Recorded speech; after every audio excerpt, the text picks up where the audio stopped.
ना जाने मेरे आका कहाँ चले गए। सहाबा तलाश करते करते जंगलों में तशरीफ ले जाते हैं। एक चरवाह से मुलाकात होती है। उस चरवाह से सहाबा इरशाद फरमाते हैं, क्या तुमने मेरे आका को देखा है? क्या तुमने हसनैन के नाना को देखा है? क्या तुमने फातिमा के बाबा को देखा है?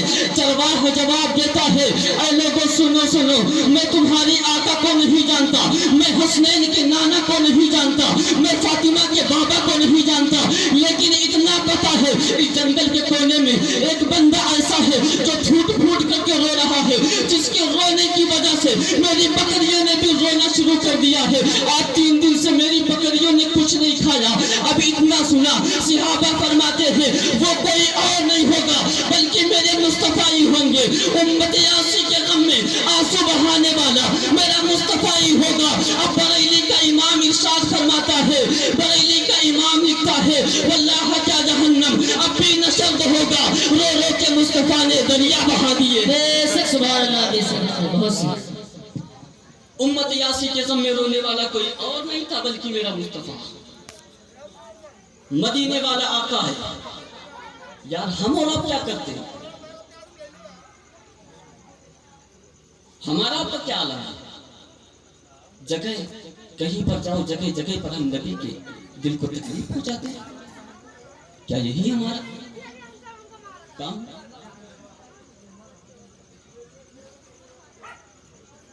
लेकिन जो मुस्तफा उम्मत आसी के गम में रोते, अब वो वक्त आया कि इस दुनिया से मेरे मुस्तफा को तशरीफ ले जाना। मेरे आका की तबीयत कलील हुई। आखिरकार जिब्रील हजरत इज़राइल अल्लाह के हबीब के हुक्म से हाजिर हुए। अगर मेरे नबी का हुक्म ना होता तो जिब्रील बिना हुक्म मेरे नबी की बारगाह में नहीं आता, इसलिए कि दरबार ही कुछ ऐसा है। आए जिब्रील, आए हजरत इज़राइल, मेरे नबी की रूह को कब्ज कर लिया। फिर मेरे नबी को गुस्ल दिया गया। गुस्ल देने के बाद में मेरे नबी को कब्र अनवर में लिटा दिया गया। जब मेरे नबी को कब्र अनवर में लिटाया गया, हजरत कुसुम फरमाते हैं, जब मेरे आका को कब्र अनवर में लिटा दिया गया, मैंने क्या देखा? मेरे मुस्तफ़ा के दोनों लब हिल रहे थे, मेरे मुस्तफ़ा के दोनों लब हिल रहे थे। मैंने सोचा इस आखिरी वक्त में मेरा पैगंबर कौन सी कुरान की तिलावत कर रहा है, इस आखिरी वक्त में मेरा पैगंबर कौन सी हदीस पढ़ रहा है। मैंने अपने कान को मुस्तफा के लबों को मैंने अपने कान को मुस्तफा के लबों के करीब किया तो एक ही आवाज सुन रहा था, या रब्बे हबली उम्मती, या रब्बे हबली उम्मती, या रब्बे हबली उम्मती, या रब्बे हबली उम्मती। मौला मेरी गुनहगार उम्मत को बख्श दे। मैंने अपने रसूल की बारगाह में हाथ जोड़ करके अर्ज किया, या रसूल अल्लाह, आपका बड़ा एहसान है हम जैसे बदकारों पर, आपका बड़ा एहसान है हम जैसे गुनहगारों पर, आपका बड़ा एहसान है हम जैसे सियाहकारों पर। या रसूल अल्लाह, आपने बड़ा एहसान किया है, लेकिन आका अगर हम आपके इन एहसानों का बदला चुकाना चाहे तो या रसूल अल्लाह मुझे करना क्या होगा?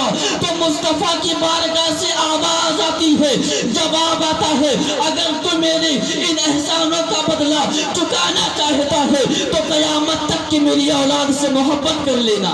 नारे तकबीर, नारे रिसालत, मसलके आला हजरत, फैजान आला हजरत, नारे तकबीर, नारे रिसालत। कुल्ला असअलुकुम अलैहि अजरा इल्ला अल-मवद्दत फिल कुर्बा। क़यामत तक की मेरी औलाद से मोहब्बत कर लेना। हम क्या करते हैं? कहाँ अहले बैत की मोहब्बत, कहाँ क्या, कुछ नहीं यार। अपने बच्चों को तो सीरियल दिखाते हैं, नाच गानों में मस्त कर रहे, ये करो वो करो। बच्चा छोटा है, बाबू गाली देना, और जब वो गाली देता है माँ बाप को इतना मजा आता है ना, हाँ मेरा लाल तो गाली देने लगा। लेकिन जब बड़ा होकर के बाप को गाली देगा, इमाम साहब तवीज बना दो, बहुत बिगड़ गया।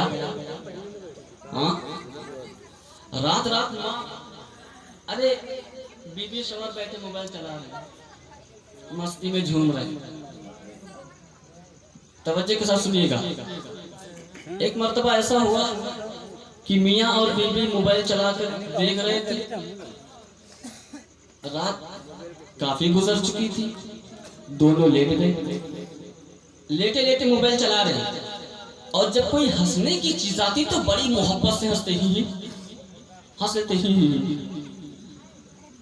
फिर उसके बाद में कहा कि चलो सो जाते हैं, रात बहुत ज्यादा हो गई, सो जाते हैं। लगा के सो गए। अब रात में एक मैसेज आई, 2 मैसेज आई, 3 मैसेज आई। बीवी तो ना उठी, शौहर उठा। और जब शौहर उठा, खोला मोबाइल के पैटर्न को 80 52 41 57 47 कोट लगा कर रखा। हाँ, और जब खोला तो क्या देखा? ब्यूटीफुल। अब ये आओ ना पाओ आकर के अपनी बीवी को 2 तमाचे मारा। कहा बता इतनी रात में मैसेज किसका आ रहा है ब्यूटीफुल लिख करके? किससे चक्कर चल रहा? बता ये कौन है जो इतनी रात को तुझे ब्यूटीफुल लिख करके भेज रहा? तो बीवी बोली अरे जी क्या हुआ? अभी तो हम लोग हंस के सो रहे थे, बड़े मजे ले रहे थे, कमेटी देख रहे थे, आखिर तुमको इतनी देर में हुआ क्या? कहा कि बातें मत बना, ये बता कि इतनी रात में मैसेज आया किसका और उस पे ये ब्यूटीफुल क्यों लिखा? अच्छा जी मुझे ला कर दो। उसने पढ़ा तो वो ना इधर देखा ना उधर देखा, बल्कि शौहर को 2 तमाचे मारा। बदला हो गया। शौहर ने कहा है अब तूने मुझे क्यों मारा? कहा कि तुमने मुझे क्यों मारा? कहा कि इस पे ब्यूटीफुल क्यों लिख करके आया? तो बीवी बोली तुमको पढ़ने का बड़ा शहूर है नाश कटाओ, इसमें ब्यूटीफुल नहीं लिखा है, बल्कि इसमें लिखा बेटरीफुल हो गया। समझ रहे? ब्यूटीफुल नहीं लिखा है तो बेटरीफुल लिखा। हाँ, तो अपने बच्चों को इसी तरह देखिए, माँ अगर सही रहेगी तो बेटा भी सही रहेगा। ये उलमाए कराम तशरीफ फरमाए। अभी मेरे बाद में बहुत उम्दा खिताब आपको सुनने को मिलेगा। हजरत अल्लामा राहत हुसैन साहब किबला तशरीफ फरमाए, बहुत अच्छे खतीब हैं माशाअल्लाह। हमारे बहरेच में नाम भी है हजरत का, बड़ी अच्छी उम्दा खिताब आपको सुनना। लेकिन बस थोड़ी देर के लिए मैं हाजिर आया हूँ।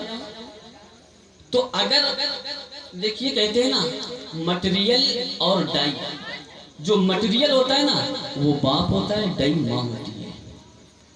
और दूसरी मिसाल दे दूं, जो माँ है ना ये कुम्हार के गोले की तरह है।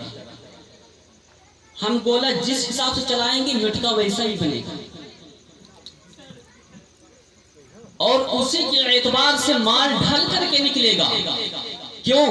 इसलिए कि अगर मटेरियल हजरते अली की तरह हो और डाई सैयदा फातिमतुल ज़हरा की तरह हो, तो उसमें मटेरियल जो होता है तो उसमें जो मटेरियल मिक्स हो करके निकलता है वो कोई और नहीं निकलता है, बल्कि शहीदों का इमाम हुसैन इब्ने अली निकलता है। तो अपने बच्चों के दिल में हुसैन की मोहब्बत पैदा करो, अहले बैत की मोहब्बत पैदा करो, इसलिए कि बिना इनकी मोहब्बत से हम कामयाब नहीं हो सकते। 20 मिनट हो गए, अभी 10 मिनट बाकी है।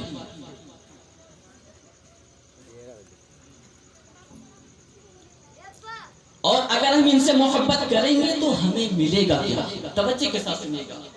अब वो कहीं और नहीं चलना है, अब आपको लेकर के चलते हैं हजरत जुनैद बगदादी की बारगाह में। ये कौन जुनैद बगदादी है? ये वो जुनैद बगदादी है जो अपने वक्त के बहुत बड़े इमाम हुआ करते थे, अपने वक्त के बहुत बड़े आलिम दीन हुआ करते थे, अपने वक्त का बहुत बड़ा पहलवान था। इतना बड़ा पहलवान कि जब वो दंगल में उतरता था तो अच्छे पहलवानों के पसीने छूट जाया करते थे। एक दिन दंगल हो रहा था, जुनैद बगदादी ने दंगल में आकर के कहा, है कोई जो जुनैद बगदादी से मुकाबला करे? है कोई जुनैद बगदादी से लड़ने वाला? अगर हो कोई तो अखाड़े में आ जाए, दंगल में आ जाए, आ जा मैदान में। क्या देखा? एक दुबला पतला कमजोर शख्स आगे बढ़ा, कहा जुनैद मैं तुझसे लड़ूंगा। इतना जब उसने कहा तो जुनेर ने ऊपर से नीचे तक देखा, कहा इसकी खैर नहीं है, एक तो दुबला पतला है, कहीं पटक देंगे तो हड्डी